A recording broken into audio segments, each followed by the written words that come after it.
চলে যাব এখান থেকে, কেউ থাকবে না। যিনি থাকার উনি যখন থাকেন নাই, কারো কাছে মালাকুল মউত অনুমতি নিয়ে আসে নাই, আসবে না।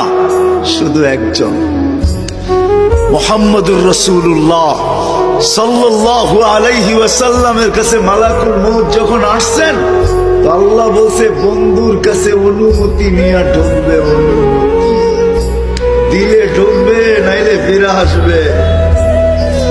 বন্ধু আমার, খবরদার অনুমতি ছাড়া যায় গর্জায় ঢুকা যাবে না। আমাদের কারো কাছে অনুমতি নিয়ে আসবে না, ওনার কাছে অনুমতি নিয়ে গেছেন। তারপরও বলছে শোনো, ঢুকার অনুমতি দিলেই কিন্তু হাত রাইখা দিবা না, আবার অনুমতি নিবা, রাখবা কি রাখবা না। বন্ধু যদি হা বলে তো রাইখো, যদি না বলে তো চলে আইসো। না বন্ধু আমার, কার বন্ধু? কার বন্ধু? হাবিবুল্লাহ।